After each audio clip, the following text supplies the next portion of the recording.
আসসালামু আলাইকুম সুপ্রিয় দর্শক, সবার কি অবস্থা? হাজির হয়ে গেলাম দীপ্তি টিভি নিবেদিত দেনা পাওনা নাটকের ২০৯তম পর্বে কী সব ঘটতে চলেছে তার অগ্রিম আপডেট নিয়ে।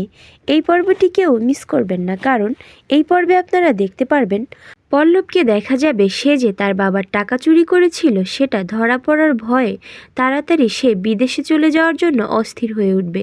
এজন্য সে যে দালালের কাছে বিদেশে যাওয়ার জন্য টাকা দিয়ে এসেছিল তার কাছে ফোন দিবে, কিন্তু সেই দালালকে দেখা যাবে সে টাকাগুলো নিয়ে পালিয়ে যাবে এবং পল্লব তাকে ফোন দিলে সে ফোনটি কেটে দিয়ে বন্ধ করে রাখবে।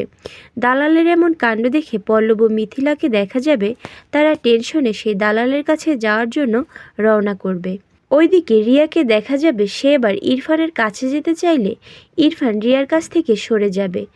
তখন রিয়া ইরফানের এমন আচরণ দেখে অনেক রেগে যাবে এবং বলবে, ইরফান তুমি কেন এমন করলে? তুমি আমার কাছ থেকে এভাবে সরে গেলে কেন? এই বলে রিয়াকে দেখা যাবে সে অনেক চিৎকার চেঁচামেচি করবে। আর অন্যদিকে আপনারা দেখতে পারবেন পরদিন সকালে পারিকে দেখা যাবে সে ইরফানের সাথে রিয়ার ব্যাপারে কথা বলতে চাইবে, কিন্তু ইরফান পারিকে ভুল বুঝে তার প্রতি অনেক রেগে থাকবে। তখন রিয়া বলবে, এই মেয়ে, এই তুমি ইরফানের নাম ধরে ডাকলে কেন? তখন ইরফান রিয়াকে থামিয়ে পারির কাছে গিয়ে বলবে, তুমি কি বলতে চাও সেটা আমি ভালো করেই জানি পারি।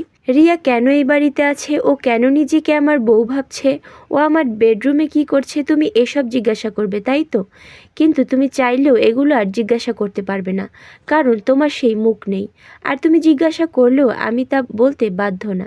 ইরফানের এমন পরিবর্তন দেখে পারিকে দেখা যাবে সে অনেক কষ্ট পেতে থাকবে। আর এছাড়াও থাকছে আশ্চর্য সকল ঘটনা।